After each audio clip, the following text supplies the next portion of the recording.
What's up, everyone? Welcome to another edition of Unscripted. I'm your host and producer, Logan Landers, and joining me to talk about our Close to Home segment, as well as the USA FIBA Men's World Cup debacle, breakdown, whatever you want to call it. It's my guy, Jay McClellan. What's up, man? Hey, I am doing well, so I'm doing well. And I do want to do a 2-second shout out to all the heroes. As you know, yesterday was 9/11, and I still want to shout out to all the first responders. You guys are absolutely our heroes for everything that you do for our community and our nation. And I also do want to say again, remember all the heroes of Flight 93 that put that plane into the dirt out there in Philadelphia or out there in Pennsylvania. Because had they not done that, that plane for sure would have either hit the Capitol or would have hit the White House. And of course, we did not want that. So again, Flight 93 and the passengers will forever be my hero. And as well as first responders. And I just want to do that. Just do a massive shout out to how much we love and appreciate everything you do for us. Yeah, well said, man. Well said for sure. And like I said, if you have any comments about, like Jay said, if you have any stories you want to share about 9/11, anything you want to share with us, of course, me and Jay, we're here. We're here to respond, comment, talk with y'all, our fans. We appreciate anything you want to talk about. Of course, we usually keep the sports, but we're also humans, Jay. We're also here to talk about problems in the real world and whatnot. And that's what we're here to do. We're a safe space, Jay, for everyone. We appreciate all of our continued fans around the globe. I would say we're global now. Prestige Worldwide should be our new name. Yes. If you enjoyed the show today, once again, check us out on our social media channels: Facebook, X, formerly known as Twitter, TikTok, YouTube, and of course on Twitch. You can see it down there. Best way to find all these hosts is in our link tree, which is in the description of all of our episodes. Once again, you click on that. Tap on whichever social media you want to follow, look at, and you can just check us out over there.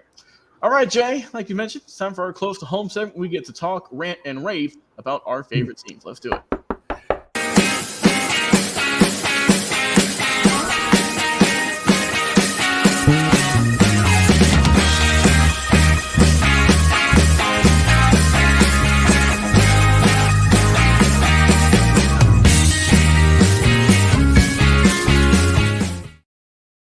All right, Jay, you're on the clock. Talk about your Astros and your Cowboys. Now you can talk about your Cowboys. It's finally football season, and Texas as well. You got a lot of stuff to get out in 10 minutes. I know, so go right ahead. Yeah, absolutely. The only thing I'm gonna say about the Cowboys is I'm gonna keep this short and sweet with them. Is way to blow out the New York Giants, and don't tell me anything about that wet weather crap because everybody was dealing with the wet weather. The Cowboys went out there. That defense was on fire, put Daniel Jones in check, put that offense in check.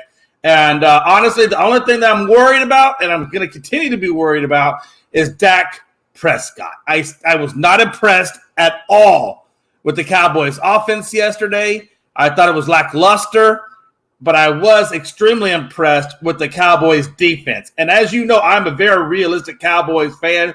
And I still am not getting on that hype train anytime soon. I will not get on that Dallas Cowboys hype train until we get past the first round of the playoffs. Hell, I'll probably want to get on the hype train until we make it to the damn Super Bowl, to be honest with you.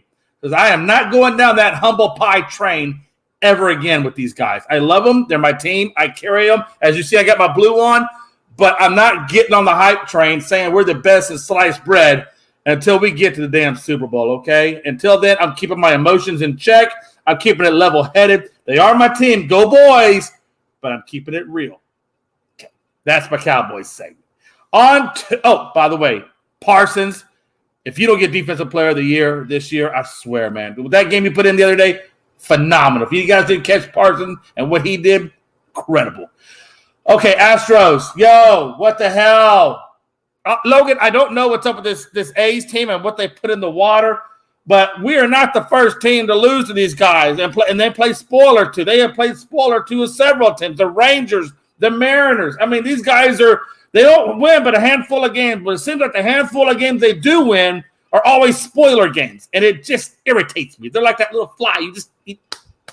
You know what I mean? But anyway, as I regress, we did take the series from San Diego at 2-1. Game one, we lost 11-12 or 11-2. We did get blown out. Snell, just an incredible pitcher. Still continues to be an incredible pitcher. I would be surprised if he gets the Cy Young this year to become the 12th guy in MLB history to get a Cy Young and the AL and the NL. So I would not be surprised. He put on a damn good show. The Astros only got 2 runs on 6 hits on this guy.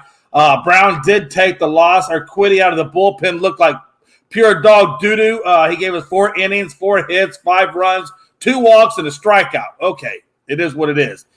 So we move on to game 2, and we did win 7-5. Maton got the win. Lugo got the loss. Presley got 30 saves. Presley still continues to really impress me this year as our closer. Javier went 4 innings, 4 hits, 4 runs. Didn't really look all that great, but our bullpen only gave up a run, and we got 11 hits and 7 runs. So kind of what Javier gave up, our bullpen was able to stabilize, our offense was able to get it back, and we walked away with the win. And I do want to point out that Alvarez and Brantley both had multi-hit games in that. And then, of course, game 3, we blew them out the dog park 12-2. My boy JP France, the rookie, still continues to impress me as he continually evolves his game. France did get the win.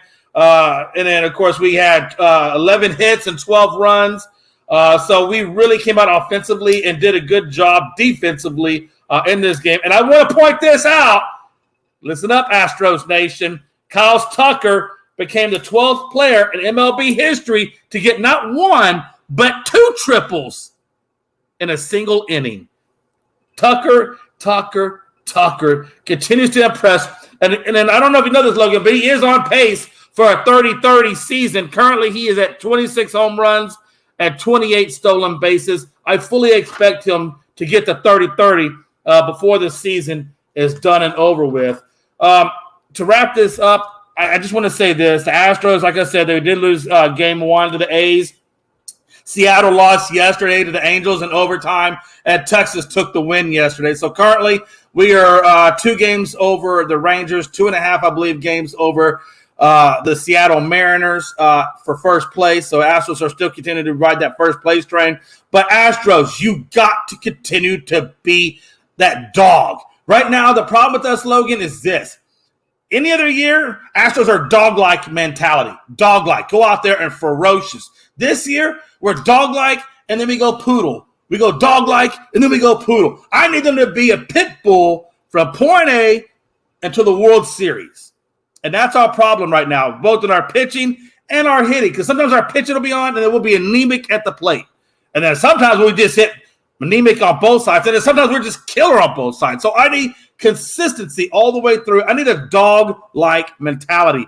But I do want to point out, man, my boys are playing well. Brantley has played, I think, in 3 consecutive games now, coming off that rehab stint. So, and then Brantley's producing well. So our team is still doing well, but we just got to get that dog-like mentality if we want to get that back-to-back repeat championship. Well said, Jay. Well said. Let's talk about my teams real quick. And hey, like I said, Jay, we're rolling right now. Split 1-2 with the Phillies as of last night, going for game 3 tonight against them. Hopefully we can win that one.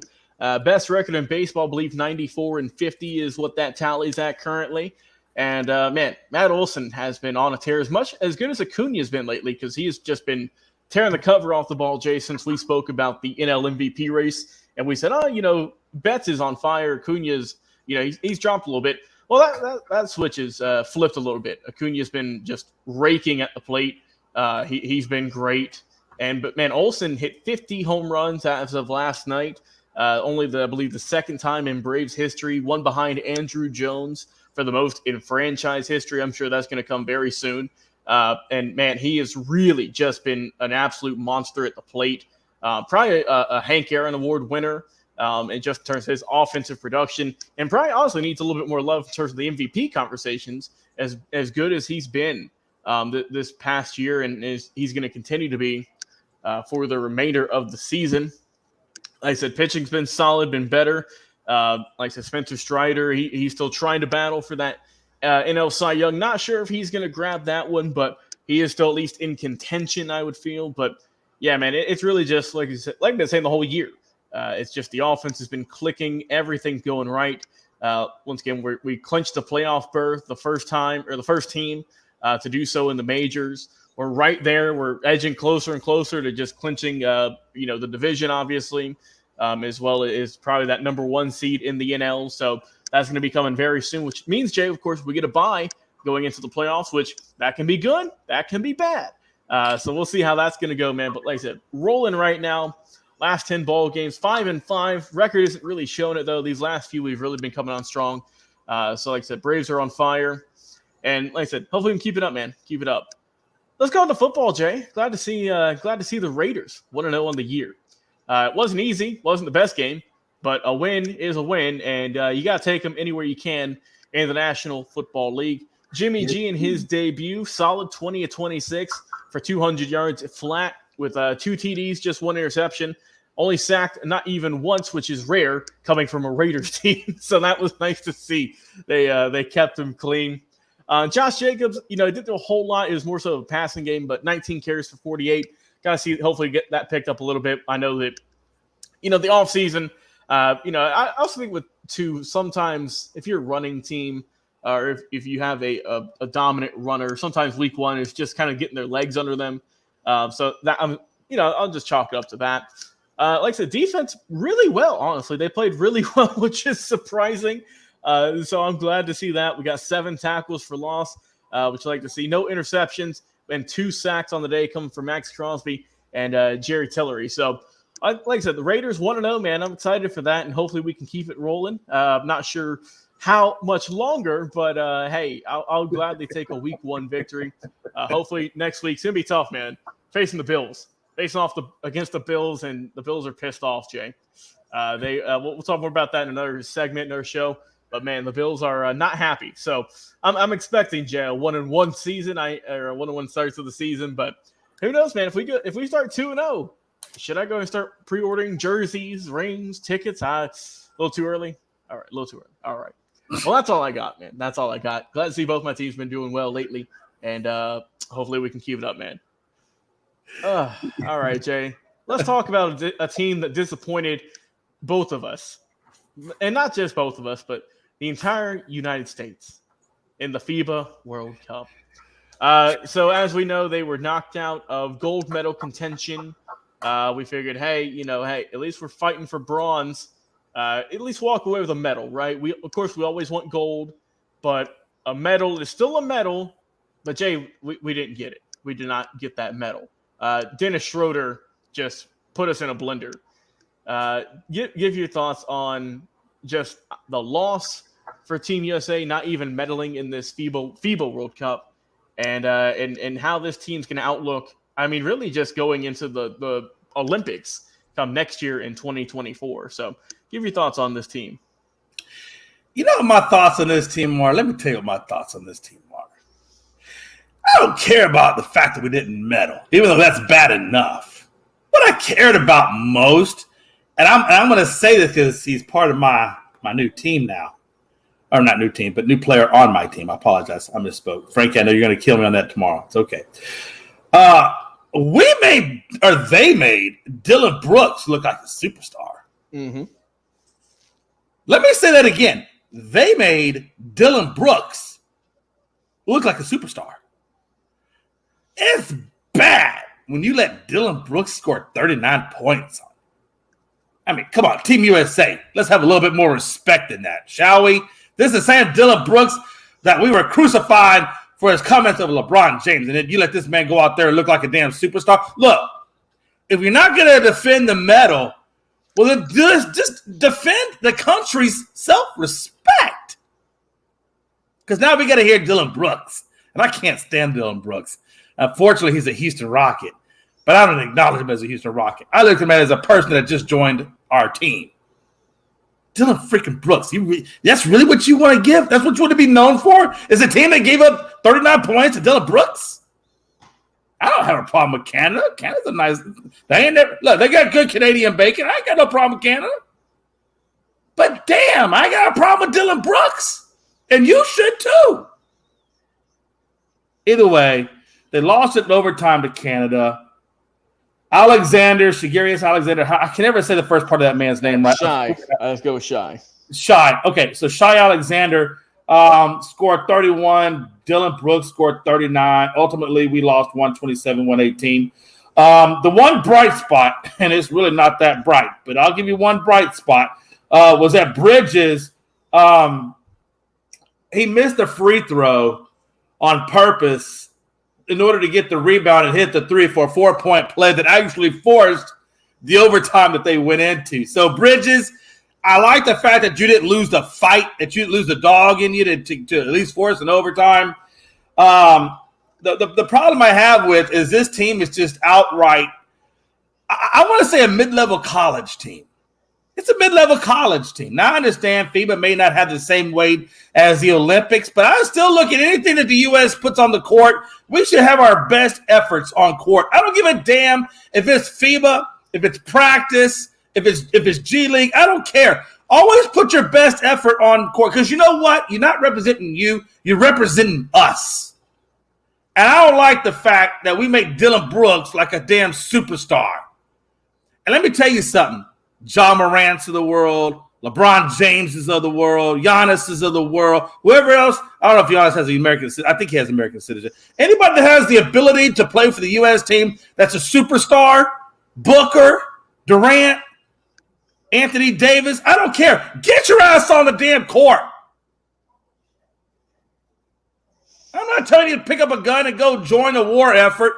But I am telling you to pick up the basketball and go play for your country and represent our country the way it should be freaking represented. The way Michael freaking Jordan, Charles Barkley, Larry Bird, Magic Johnson, and the list just goes on. Back in them early Dream Team days when I was proud to be an American. This subpar, mediocre product that they gave us at FIBA was outright and total BS. And Logan, I did that for you. Total freaking BS. It's an inferior product of a great nation that if we're not careful, will be inferior based on what the things we're doing as we see going into the future. Come on, America, do better. NBA, do better. Superstars that are American citizens that can play for the American team, do freaking better. That's a shout out from me to y'all. They better do something, Jay, for the World Cup, or excuse me, for the Olympics. That's what I'm saying. Because, man. I mean, one more point. Logan, I'm sorry. One more point. And this is what I'm trying to say. This is how bad it is for us. Bro, we have failed to medal for a second consecutive World Cup. Yep. The last time that happened was 1970. Bro, we have failed to medal 2 consecutive times. What are we doing, Logan? The last time that happened was 1970. Logan, I wasn't even born then. Mm-hmm. Okay, I apologize. That was one last bullet point I want to bring up. Do you see where I'm coming from, Logan? Oh, no, I do. And look, like I said, this felt like, I don't know, like I said, this felt like the practice squad. This felt like, and obviously these guys are super talented. We're not saying they're not. But it feels like the big guys, like you mentioned, the Bookers, the Durants, the LeBrons, they're saving themselves for the Olympics, which, you know, some can say they've earned their right. But where were the other guys, Jay? Where were the other young stars for the FIBA Cup? Now, look, you can get a pass with LeBron and some of those other guys not playing, but where was the John Morants? Where was all the other good players that you mentioned? How come they didn't show up? I know Giannis said that he wasn't going to play, but I mean, you not just turn your attention towards the 2024 Olympics in Paris, and there's heavy reports, Jay, that it's going to be a superstar squad. It's going to be LeBron. It's going to be Booker. It's going to be Durant. It's going to be Paul George. It's going to be the best of the best. And we need that. We really need that. Where was Embiid? Didn't Embiid just get his U.S. citizenship? Did he just get granted his U.S. citizenship? Well, if you just got your damn U.S. citizenship, why isn't your ass out there playing in the damn FIBA? Yeah, he let me check here. I'd revoke his citizenship in a heartbeat because he's not a true American. Yes, actually, Jay, he secured French citizenship, so he's French. Apparently. Are you sure? Because I'm pretty sure I read he holds both. He has both. Yeah, he's dual, so he can pick. He's got that dual citizenship. See, I don't trust dual citizenships. Pick a loyalty. You're gonna be loyal to one day. Pick a team. Pick a team. Yeah, but I mean, just the roster. You had some bright spots. Anthony Edwards had a good game or two. Jaren Jackson Jr. was pretty good. Austin Reeves had his spots, but I don't know, man. It just never felt like this was the team to beat. It just, I don't know, man. It didn't feel like this is a Team USA, a FIBA Team USA roster. And like you said, this is the first time we have not medaled since the 70s, for God's sake. Yeah. Like, dude, come on. And if you look, Jay, if it's just, man, it's hard to even wrap your head around because, like I said, you expect the best. And when you don't get there, it's just disappointing. Yeah. It really is just disappointing. And, I mean, we've seen this team in the Olympics do great, but here in FIBA, which a lot of the other countries take super serious, I don't know how come we don't have the same standards for it and we just kind of hold out for the Olympics. I know it's not the same pageantry. It's not the same, maybe the same energy and whatnot. You're not going to get the same coverage. But man, you just hope that in the next FIBA that we bring some better talent. I forget who said it, but someone said that we need to have tryouts. Mm-hmm. Have a tryout for the FIBA World Team. And I mean, I don't know, man. Is that what we're gonna have to do? I don't know, man. It's just a lot, and it sucks that, like I said, we couldn't even get a medal. We couldn't even get a bronze. And of course, look, you don't want a bronze. Bronze is third place. But come on, at least walk away with something. And they couldn't even do that, man. It's a shame. It really is just a shame, Jay. Yeah. I tell you, like I said, man, I feel like, when we first started putting professional athletes into these types of competitions, and we're, and back in the day, every athlete and their mother, wanted to represent our country. And now, these I call them prima donnas, man. These prima donnas, they don't want to do that. That's not even in their blood, man. Like, you know what I'm saying? Like, it's not even in their blood. I mean, we're talking about athletes that were at top 75 that were playing back in 92. And that's what I'm trying to say. I don't care what anybody says. And I'm sorry. I look at it like this. This is the only way I can look at it. Back in the 80s and the 90s and stuff like that, we were way better than these new millennials ever are. And you want to know why? Because it comes right here, baby. This is what we had. We don't have heart anymore. There's no heart in the NBA. There is zero heart in the NBA. LeBron, no heart. I'm going to tell you right now, zero heart. Anthony Davis, zero. Embiid, zero. Zero freaking heart. And I'm going to tell you right now, when this country, God help us if it ever became communistic, you're going to wish you represented what is free and what's given to you and what's paid to you by others who had more heart than you do. Well said, Jay. Well said. Well, hey, if you've enjoyed our talks about our teams and also Team USA, please be sure to like, comment, share, and subscribe. There we go. On all the social platforms, Facebook, YouTube, TikTok, X, and on Twitch as well. Jay, appreciate you coming on, my man, talking some sports with me. I've been your host, producer, Logan Landers. We'll talk to you again on another episode of Unscripted. We'll see you soon.